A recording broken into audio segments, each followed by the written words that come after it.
Good afternoon, everyone. On behalf of agricultureinformation.com, I welcome Mr. Anil Patil and he will speak on the topic approaching bank for agri loans. I now request the speaker to begin. Thank you. Thank you, madam, for the introduction. So, how many participants are there actually? Sir, there may or may not be participants, sir. The meeting is recorded. It will be uploaded in our Uh, website and YouTube channel. okay, great. So we'll start the Yes, sir. session Please, session please. now.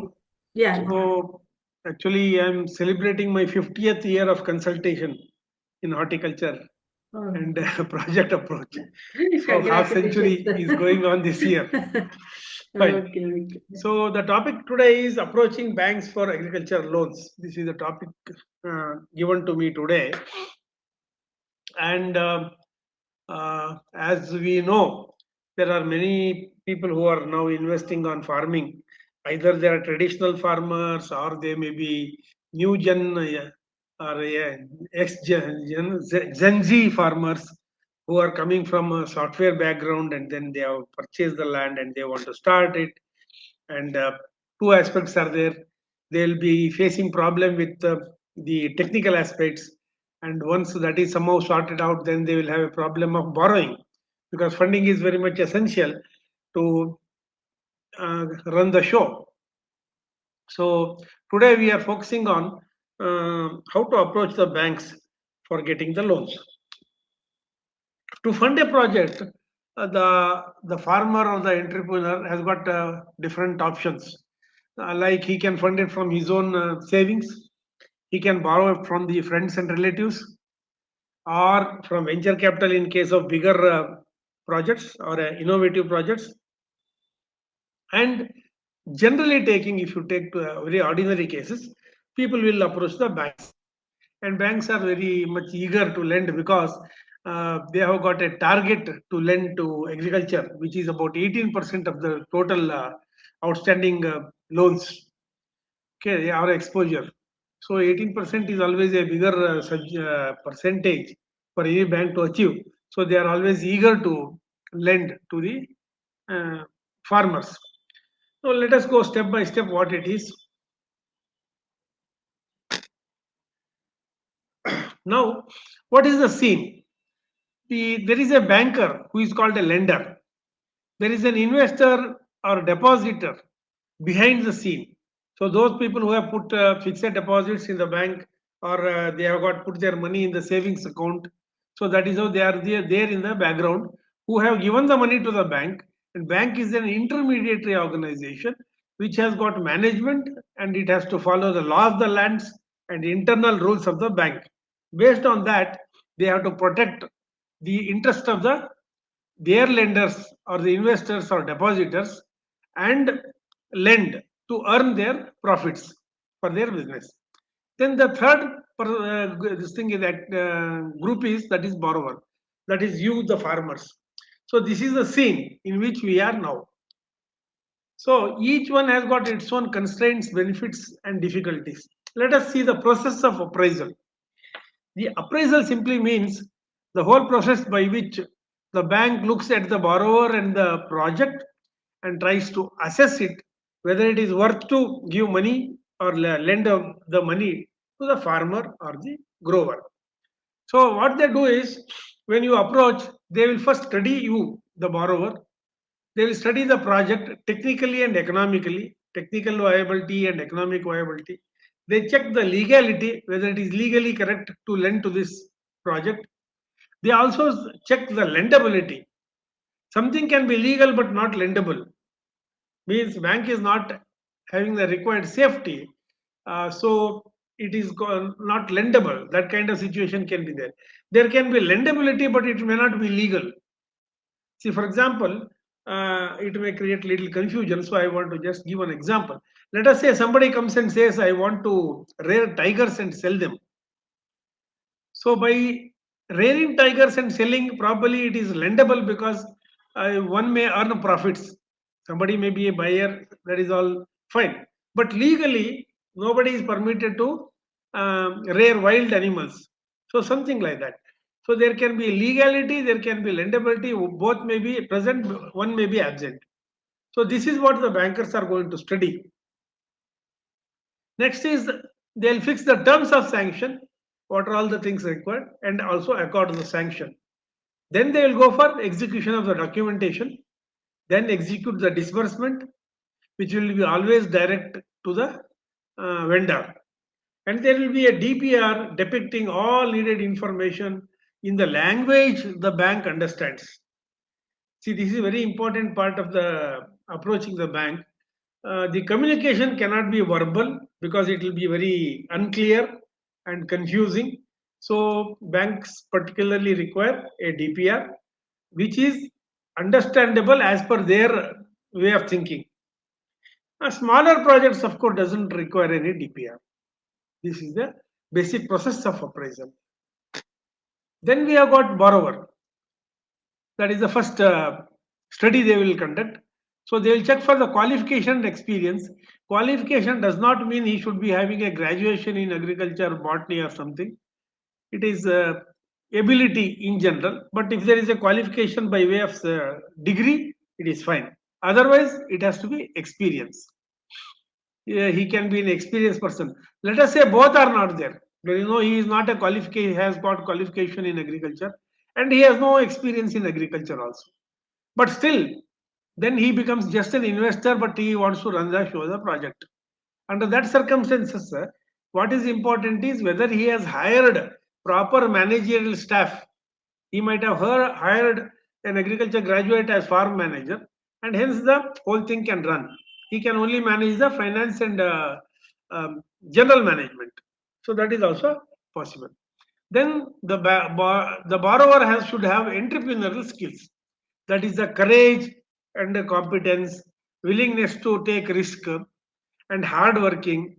That is perseverance, what we call. He has to hold on to the project without shaking, and all kinds of difficulties that may come in a business. He should be able to handle, and he should have basic ability to understand the business and produce and sell all those things.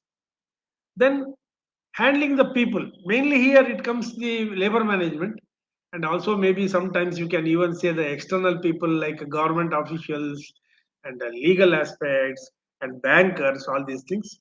And he should have the managerial skills for the running the show. Next is whether the borrower is having a capacity to invest the margin money or the down payment. Generally, the banks expect that there should be a stake of the farmer or the grower, which can be anywhere between 15 to 25%. So, for all practical purpose, we generally take it as 25%.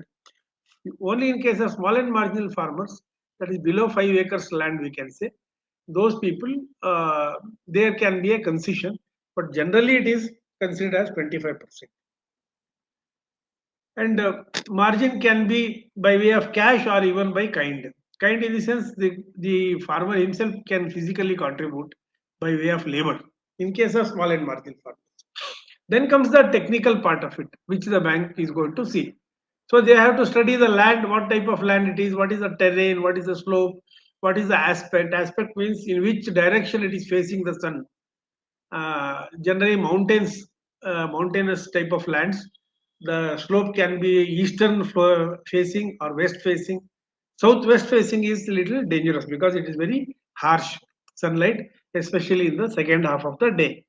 So then there are requirements to uh, add some supports so that the sunburn will not happen. This generally happens in the mountainous regions of Western Ghats, not in the Eastern Ghats.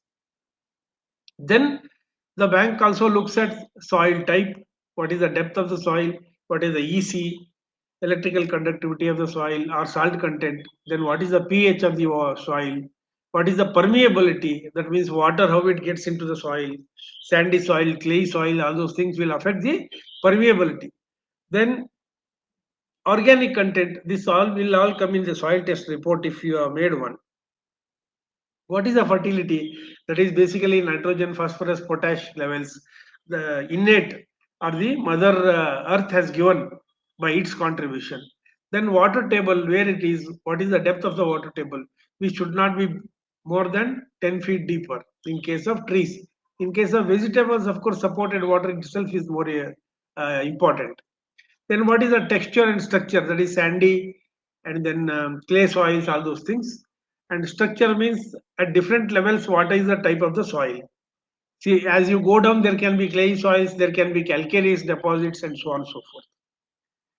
Then there will be water, which is an important ingredient. So, what is the quality of water? Again, electrical conductivity and pH will come into the picture. Quantity, how much it is available. Generally, borewells are the mainstay now. So, there they will say 1 inch, 2 inch, 3 inch, like that, or 4,000 liters per hour, like that. The discharge report of the borewell driller will give you. That gives an idea. Then source can be a tank, a big lake, a river, borewell, open well, all these things. And the dependability, that means whether the water is available for all the 12 months or in summer months it is going to dry up. Then there is a climate. Climate means where exactly we are. Are we in tropical climate where heavy rainfalls are possible? In what zone we are? And then whether there is any snowfall, what is the rainfall pattern, is it very heavy, will there be floods, what is the sunlight condition and intensity. That means in certain places it is always low sunlight, or for a bigger part of the year uh, intensity will be very low, or it can be very high. Good examples are places like Delhi. Winters are going to be totally covered, cloudy, no sunlight, and summers will be very harsh with temperatures touching some 40, 45 degrees, like that. And what are the seasonal changes? That is what I discussed. Then safety. Safety can be anything. It can be theft by humans if the farm is very nearer to village or township. It can be wild animals, elephant menace, wild boar menace, deer menace, all kinds of safety part we have to look into. That is all what the bank has to see, because each one of it can contribute for the failure of the project. Then we have to have some infrastructure, whether fencing is there or it has to be provided by the funding of the bank. And then other buildings, whatever is required, storage, office, labor quarter, all these things are there or not, they are going to study. If it is not there, then how do you handle it? Should it be funded by the bank? So all these things are there. All these things actually bankers will study based on what you have given in your DPR or the project report. So in your homework, all these things have to be included. Then whether a borewell water source is there or not, then pipelines required, main lines, sublines, whether storage tanks are there, and then irrigation system. It can be drip, sprinkler, and all those types of irrigation systems. Then government support, maybe subsidy, maybe anything, any other supply. Uh, like sometimes governments will provide sprayers and other things. Sometimes the government may provide some kind of spraying equipment, tractor, all these things like that. Any support is there. At least subsidy may be a good example. Then the market, whether there is any nearby market for this produce, how exactly the material produced will move out to the through the vendor. Nearby market or far off market, then you may have to transport in cold storage. If there is an export, then they'll be carried in containers. Containers are of two types. That is general open container. Open means general container without any facility, or there can be an AC or cold storage condition. So otherwise, it can be called as cold chain also. So then, under infrastructure, whether inputs like fertilizer and pesticides are available nearby. Okay. Then labor availability, how it is. In some places, there may be very great difficulty for labor availability because all the labor may be moving to the nearby city. So labor availability, you have to check as well as bankers would look at it. Then forward and backward linkages are these same things, but in general you can take it up. Then there is whether in processing unit, which is also a linkage. If there is a processing unit, then I think there will be a good scope or the demand for the produce. See, for example, you are growing mango or tomato, and there is a processing unit which will procure that. So you can always say either there can be a tie-up or at least the demand will be there regularly. This will be studied both by the banker as well as the farmer. Then we have got documentation and legal aspects. See what the bank would look at the land documents. First is very sale deed, actually original sale deed or purchase deed. Then whether you are having khata over your property, they call it a RTC, record of rights. ILR RR is the older version, but sometimes they demand no also. Then some places they call patta. Then RTC is also called Pahani in Karnataka, Adangal in Andhra, and something in the same other place like Tamil Nadu also, I think. Then they will look for tax paid receipt. Current tax paid receipt is important. If you are not paid the tax, then you have to pay and come, because government has got first right over the property if tax is not paid.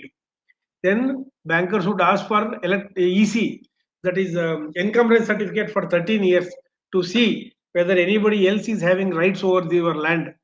Some other bank might have given loan and they might have mortgaged your land, or some private party might have mortgaged by your land. So those things to check that the EC is to be obtained. Original sale deed I have explained. And all these things will go to a lawyer, bank lawyer, and he will give a LSR, legal scrutiny report, saying that everything I have checked and it is perfectly okay to give a loan to this person. The certificate will come from the bank's lawyer. Then comes the application, obtain application and appraisal. All these things they will check, and while checking, and they will also create a mortgage. Either it is a registered mortgage or a simple mortgage. Simple is called registered mortgage. That is, you go to sub-registrar office and a document is given there. You have to get it registered. Then for agriculture loans, it can be deposit of title deeds, that is keeping all the sale deed and all these documents explained above. Um, in the bank itself, and some forms, form A, form B, they'll say call it, and those forms have to be signed by the borrower, and that itself will be called as mortgage. There will be no cost involved. Even that can be there, which either of the two, either registration or deposit of title deeds. Then, if it is a company and a bigger loan, etc., then there is a creation of charge will be there, and with the ROC, registrar of companies, and that has to be executed later after executing the document. So finally comes the execution of agreements of the loan document. That is for the term loan for the infrastructure. If it is a working capital, then it is crop loan. Then bank also would check or register. First check and then register your mortgage in a online facility called as Sarsai of Government of India, wherein the loan given will be recorded. So once it is recorded, then you cannot go to another bank and get a loan, because they will check the same surcharge and tell that already you have borrowed. If you already borrowed on the same land with some other bank, then that also will be visible. That is called a surcharge system. Then eligibility, bank also will ask for KYC, your Aadhaar, PAN, all these things, and they will go for a score, eligibility score. Generally, it is civil, and some banks go for two agencies like CIBIL score and Experia score, like that, or somebody may go for Equifax also. These are the three main agencies which offer you score. And you see, in case of civil, anything about 700, 750, it should be there. Up to some 900, 950, it is there. In that range, if you fall, it is called as a very safe score, and you will be eligible. If it falls very low below, which happens if you have borrowed earlier and not repaid, or there are a lot of check bounces in your account, so then the civil score drops. Then of course there are methods by which you can push it up also. That is a different, we will not discuss here. Then in case of larger loans, or company loans or corporate loans of agriculture also, the banks may ask for external corporate rating agencies like CRISIL, ICRA, CARE. So these organizations would study your balance sheet and your business in general, and they will also give you a rating, A plus plus, all those things are there. So based on that, your loan will get a lower rate of interest or higher rate of interest depending on that. So that will be in case of corporate loans. As I told you, a DPR is a detailed project report, and this is required for slides a little bit bigger loans, 50 lakhs or 1 crore. 5 or 10 lakhs, they may not ask much DPR requirement. But bigger loans, yes, they will ask for it. So here, what they apart from what we have discussed, um, this DPR will give a complete detailed explanation about what is this project. So project costs, which are the fixed costs, which are the variable costs, or the recurring costs. So all these description will be there, and even pro forma invoices will be attached. There will be cash flow of the project, and viability parameters like all these things will be shown. If it is a company, there can be a balance sheet also. So past balance sheets and future balance sheets for 4 or 5 years has to be given. Then there will be assessment of cost of cultivation. This cost of cultivation is basically a concept for working capital or the recurring costs. And a committee called as Technical Consultative Committee, which works at the taluka level, will meet every year and fix up the cost of cultivation for various crops. In field crops by agriculture department people, and for horticultural crops in the Department of Horticulture in Karnataka. In other states like Maharashtra, there are no two different departments. It is only one agriculture department which handles both horticulture and agriculture. So based on that, the cost of cultivation they will work out every year, and then based on remove 25% of it as margin and give the 75% as a figure. That is called as scale of finance. Suppose they work out cost of cultivation 100, then they will give 75 rupees as scale of finance for the crops. So as I described, margin is always 15 to 20% for small margins, small and marginal farmers. For big farmers, it is 25%. Margin by way of cash or kind is permitted, especially in SF and MF, small farmer and margin farmer. See, for example, making a fence. A big farmer would always go for hiring the labor for fixing the poles or pulling the wires, all those things. So there will be a labor cost for that labor.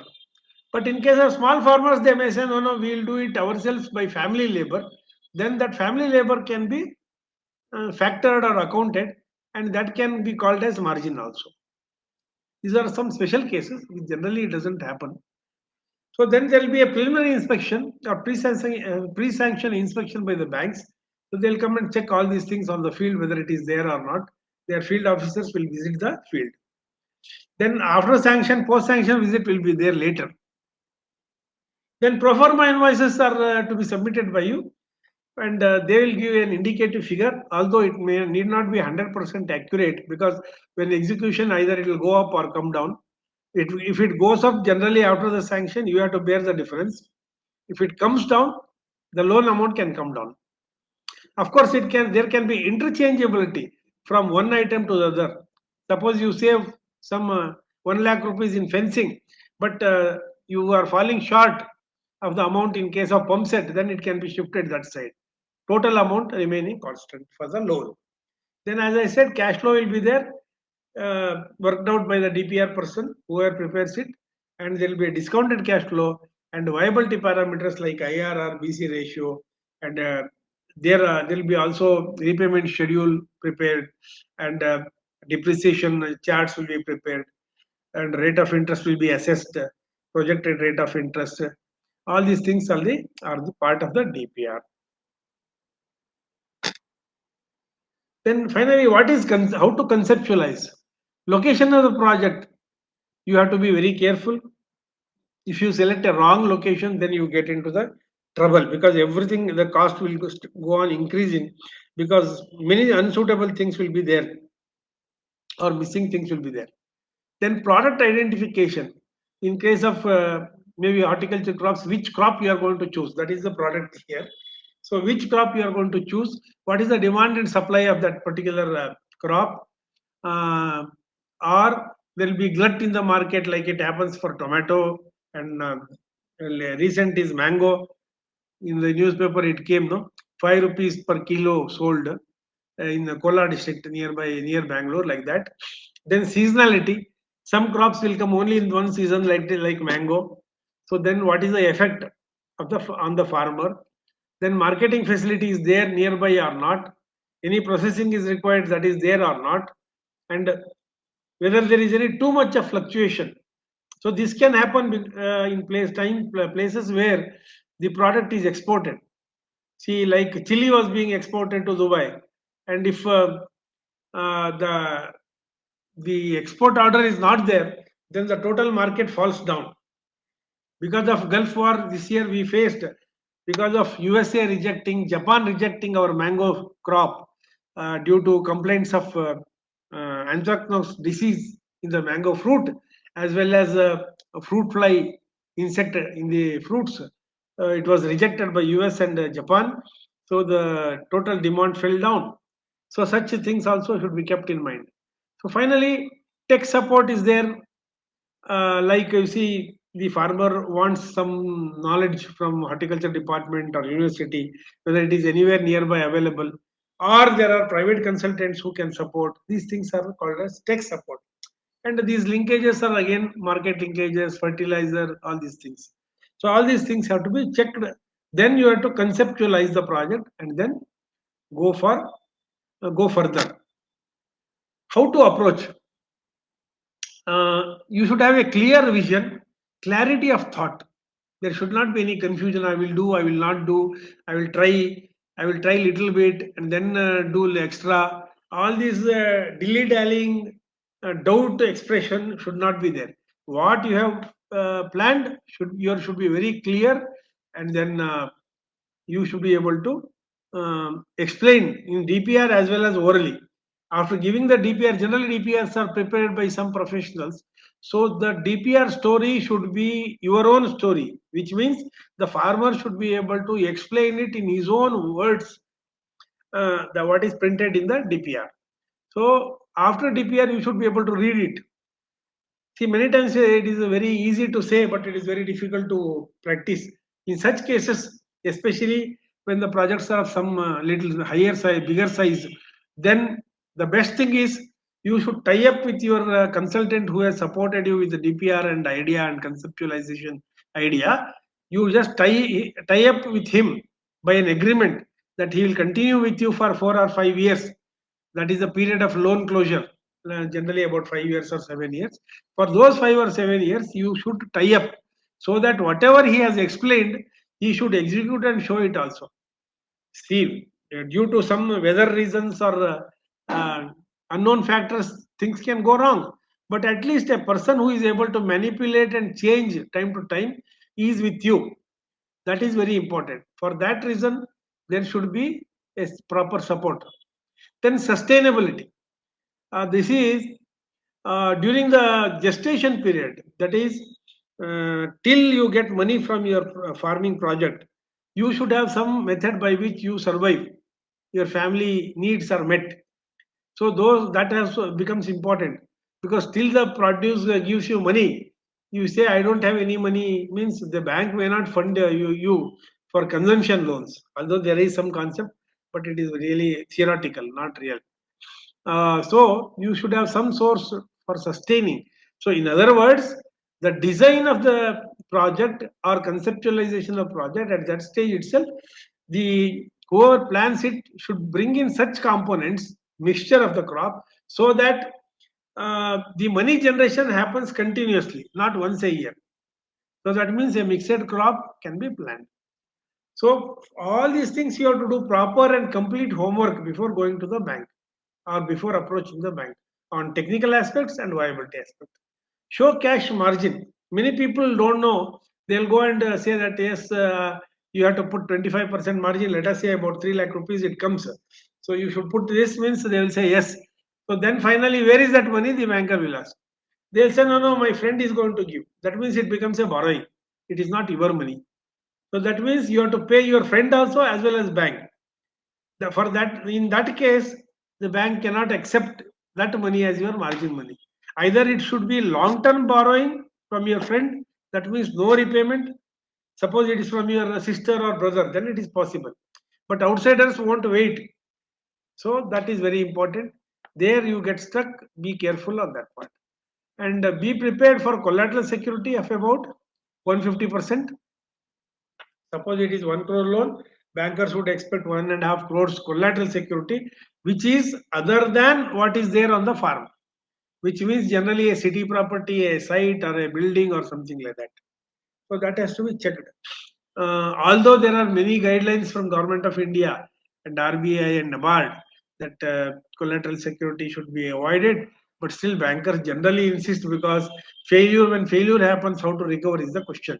Agriculture land selling is a difficult thing because buyers will be very far and few. That is the reason. So they will be looking particularly larger, smaller 1 or 2 lakhs, 3 lakhs, 4 lakhs, 5 lakhs loans. They don't worry much. About 10 lakhs, this problem comes. There is something called as a CGTMSE loan also, where government guarantees uh, the loan for a fee you can pay. It is an insurance agency, just like life insurance or health insurance. You pay a premium and then take the insurance.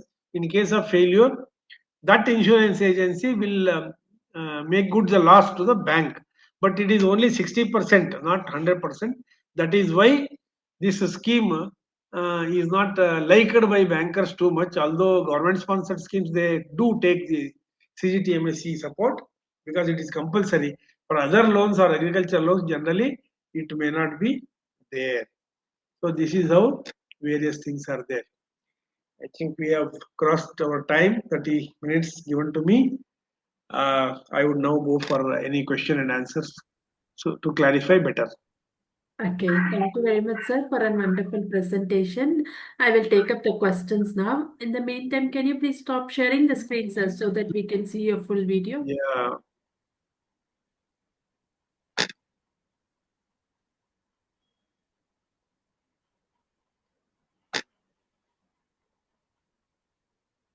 stop sharing. Okay, it's done, sir. We'll move to the questions now. The first question is, how do banks evaluate the repayment capacity of a farmer? Very good. See, in case of bank loans, any loan, more so in agriculture loan, uh, the repayment has to come only from the profit generated or cash flow generated from the project.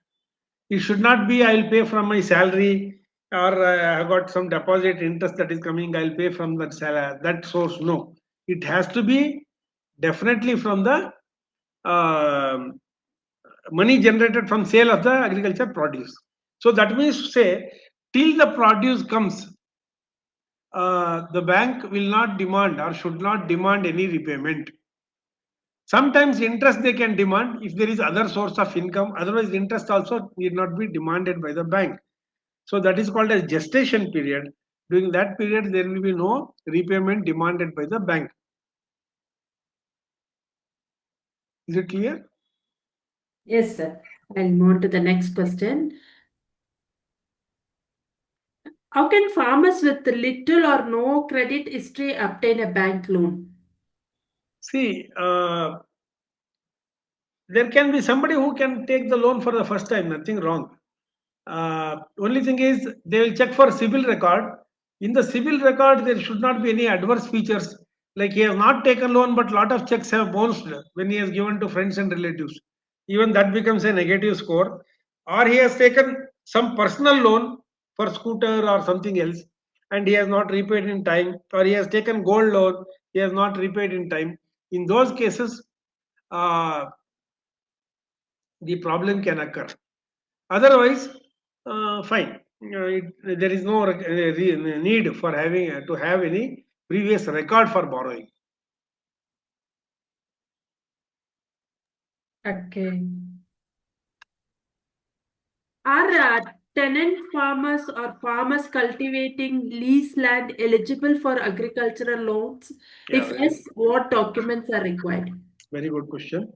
See, it is a state subject. Agriculture is a state subject. So every state has got a different law. In case of Karnataka, we still have restrictions for leasing the agriculture lands. So there cannot be an official document where one farmer leases his land to the other person. If it is a non-agriculture land, then it is possible. If it is a plantation land, then it is possible legal documents. Otherwise, there will be no legal documents. Maybe in other states like Tamil Nadu, Andhra, Telangana, this law is not there. So in those states, they can execute an agreement of lease, and then that can be utilized for borrowing. So whenever there is a lease agreement, then the lease period of that agreement, which should be registered, of course, should be double the size of the loan repayment. Suppose loan repayment is for 7 years, then the lease period should be minimum something like 15 years. So that will be the condition. So the lease agreement has to be prepared and it has to be registered. So what happens is, based on the lease rent, suppose it is for 15 years, 15 years lease rent cost will be taken for calculation of the fees, registration fees. So it will be little amount will be burdensome, but anyway, that is the technical part of it. But first is eligibility to lease, state act. Karnataka, it is not there. Okay. Sir, what is the typical timeline for sanctioning an agricultural loan? It is very difficult to explain. It is a practical question. There are instances where it has been given in 2 or 3 hours when we were working. It can go to 6 months, 8 months, 9 months also, which I experienced later. So it all depends upon the person who is in the seat. If everything is ready, then they can do it in no time also, maybe a day, or it can go to weeks and months also. If the size is bigger, then it will go for a larger period. If the sanction is by the branch itself, then it is faster. If it goes to controlling offices like a regional office or zonal office or circle office or head office, as the case may be, then it is multi-tier. So again, lot of time will be wasted. So it can go for 2 3 months like that. Again, depends upon the size. In other words, if the Okay. size is small, faster it is. Okay. What should Then it is very important to also note that the delay in sanction can happen because not submitting the data properly. Your DPR is not good, something is missing, then they will start calling for that data, or they will raise a question which you will not be able to answer, but you have to do some working and then come back, then it will take a lot of time. So if the data that you have submitted is complete and full, then it will happen faster. Okay. What should applicants do if their loan application is rejected? The first question is, it should not be rejected. That should be your preparation. As I explained in my talk, if you are able to prepare everything properly without mistakes, then there will be no question of rejection. That will not happen. But if you are unable to prepare the things properly, or you cannot explain uh, in their language, that is they understand it, then rejection happens. If the rejection happens, then there will be an approach or a chance given for you to defend your case by giving explanatory letters. See, before rejection, generally they will give you a letter. Your loan cannot be considered because your margin is less, or your legal documents are improper, something like that they will say. Whatever is given, for that you have to give an explanation or make some correction, or they may say that your collateral security is lesser. Please uh, check whether you can give more collateral security. Then yes, you can search your documents in your almirah and bring anything else extra, like that. It is a chance that you should take.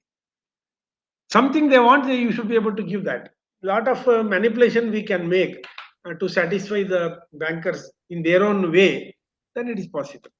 Okay. Which government schemes can farmers combine with bank loans to reduce their financial burden?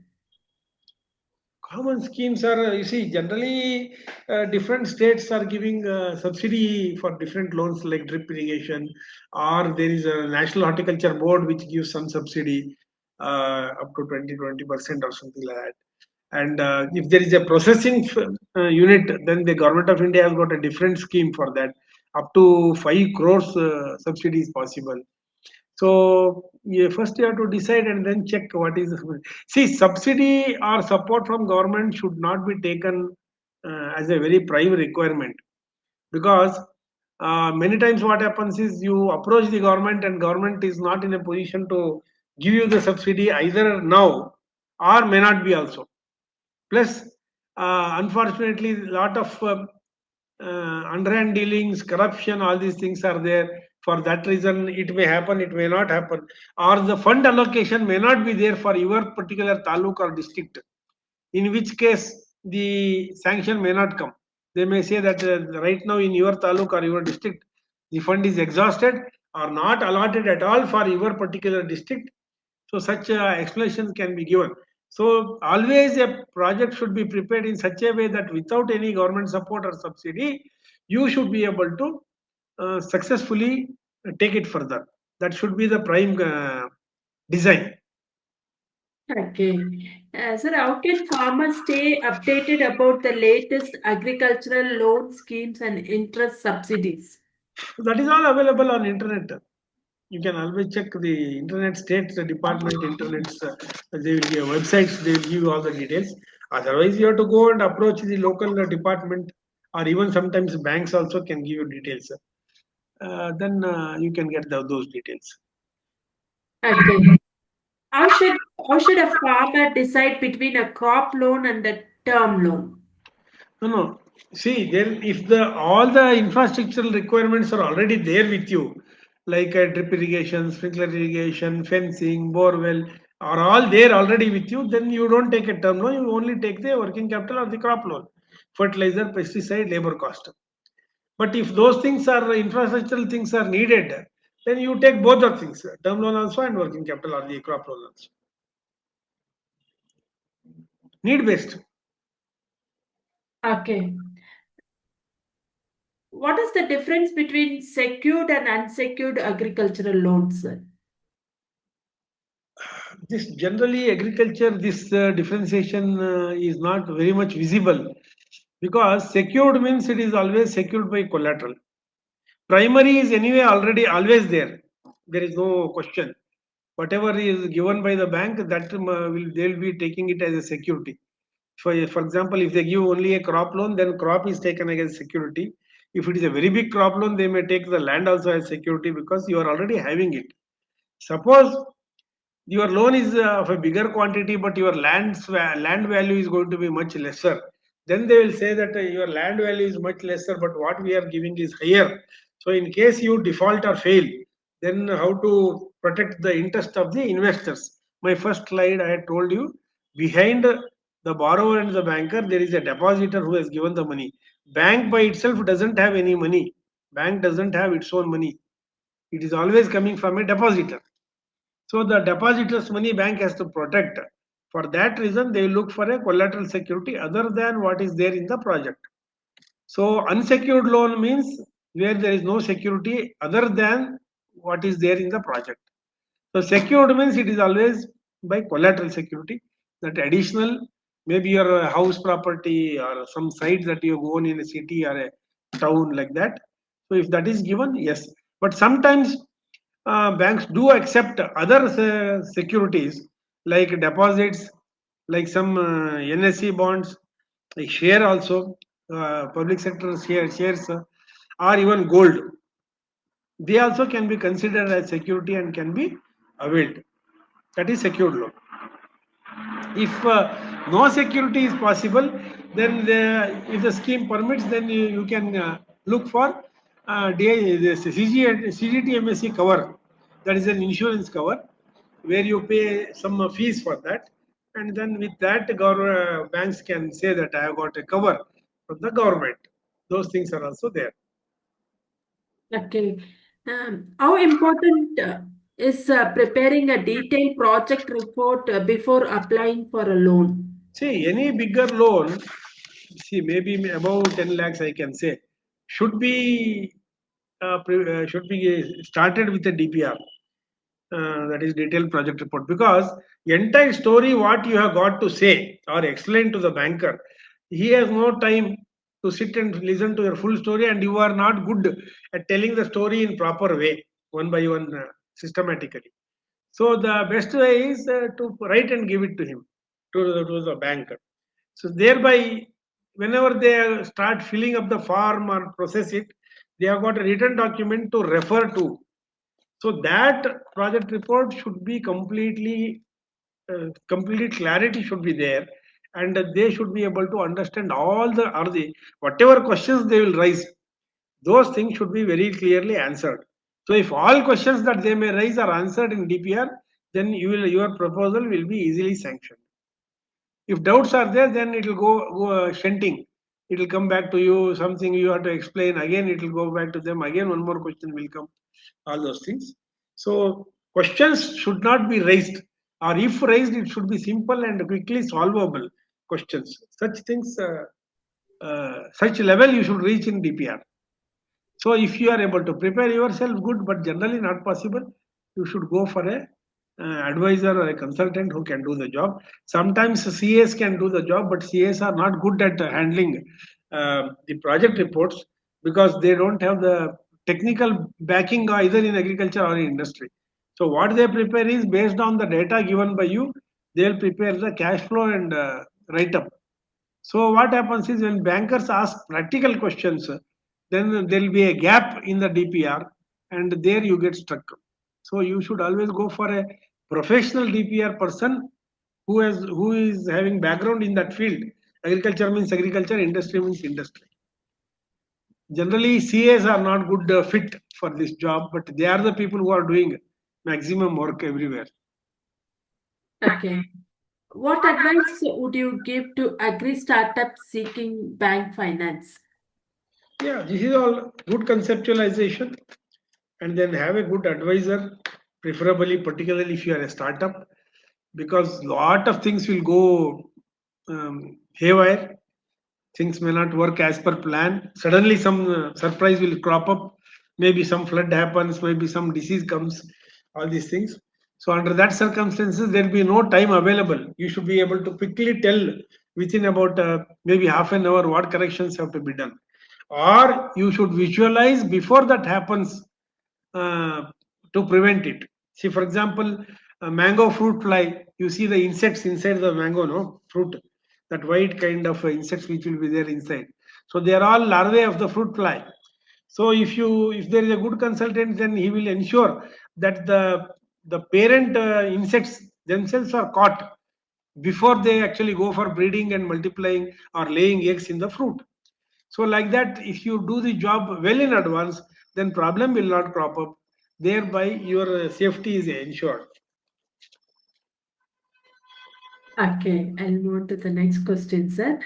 Um, Are banks more willing to finance value-added agriculture, such as food processing, dairy, or cold storage projects? Yeah, yeah. Banks will accept any project where it is viable and there is a demand where there you can do your marketing very easily. Or if you have got a method by which you can market. For example, there is no market in India and you are ready to export it to Dubai, then fine, that can be also accepted.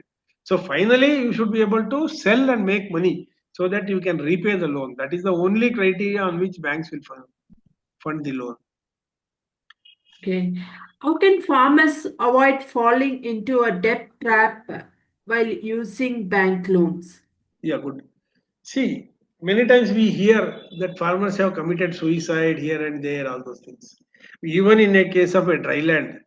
So it's a very important factor. Of course, politically they will simply try to give a political color and try to give compensation. Death has happened, all those things. That is one part of it. But actually, it is a self designed problem of the farmer. See, you should know the limitations. What kind of field you are having? Are you having a dryland crop, or you are having a well, bore well, all these things. So, as I said, if something goes wrong, then how to mitigate the risk? Let us say if the borewell is going to get dried up, or it is not giving sufficient water in summer, so such issues, how to handle, there should be a good experience and capability, technical capability. So in that case, how do you mix a crop? If you get a doubt like that, a good seasoned consultant would study the area and decide, no, no, this area is a little problematic, and maybe in summer we'll not get the water, in which case the crop may dry. So he will decide to put such crops which will tolerate the drought or lack of water, and such combinations you will select. If you cultivate banana in such area, then you will fail and you get into difficulty. A crop like a coconut can tolerate 2, 3, 4 months no irrigation. Also, it will tolerate. So, like that, the designing of the crop should be like properly done. And in case of shortage of some input, then how to support that shortfall. That design also he will do. It may be drip irrigation, it may be even pot irrigation, or it may you one may suggest that you bring water tankers and put some water, 1 or 2 supportive irrigations like this. You have to decide, because the anyway land is there, you have to cultivate. So for that reason, what modifications you have to do, and what control. Suppose nothing is there, then go for farm forestry. So then it is possible. So, or if you are having a goat farm or a sheep farm, then get the fodder from some other place for 2, 3 months when there is no water at your farm. So like this, various different ideas you should be able to think, and then um, mitigate the risk. That is very important. This comes only by experience. Okay. What role does crop insurance play in improving loan eligibility? No, loan eligibility, crop insurance, I don't think has any direct relationship. And bank also do not much worry that insurance is going to be a support, because you see, generally insurance, crop insurance is for dryland crops, uh, and the benefit that you get will be very small, maybe uh, below 1,000 per acre. So it is useful for farmers. And in case of horticultural crops where the value is too much, the insurance also cannot be done. See, for example, a banana crop which has got a field value of about 4 lakhs or 5 lakhs. For that loss, if you have to insure, the premium has to be very high, because risk of losing can be always there in agriculture field. So if an insurance company has to settle a claim of 5 lakhs per acre, then the premium also will be very high. So that being the case, the farmers will not be willing to pay that premium. So the crop insurance scheme is mainly towards dry land, where the premium will be 200, 250 rupees per acre. And what they get also will be about the 800 to 1000 rupees or something like that, because the declaration of loss is on percentage basis, which means depending upon the quantum of rain that has happened this year, 30% loss has happened. Means per acre you are getting about 3000 rupees in a dryland crop like ragi, they will give you 25% loss, means maybe about 700 rupees. So that is what is crop insurance. It is not for a very large value crops where 4 or 5 lakhs rupees per acre you are going to earn. There it is not possible also. Premium becomes very heavy. Okay. If you had to give three key tips to farmers and agri entrepreneurs approaching a bank for the first time, what would be they? Good idea. See, do good homework. That is one important thing. That is a too broad a tip, which means you should properly check the inputs. There should be technical viability and economical viability. These things have to be studied. All these things can boil down to one simple thing: a good DPR should be there in hand. Then your failure for in not getting the loan, etc., will not be there. So homework, what you do, is very important. And collateral security, be prepared. And also margin money properly, keep it ready. That is your own money, not borrowed money. The margin money, the collateral security, and a proper DPR, three items if you are ready, then mostly the failure will not be there. So if the size is larger, better have a consultant who will support you with a DPR locally or somewhere. Then the problem will not be there. Okay, thank you very much, sir. We have now completed a round of questions on behalf of agricultureinformation.com. We would like to thank Mr. Anil Patil for the talk and for answering the questions. This meeting will now be closed. Thank you, madam. You You're can most share my welcome. number on your YouTube channel. If anybody wants to take support, they can take. Definitely will do it, sir. Thank you, sir. Thank you. Thank you.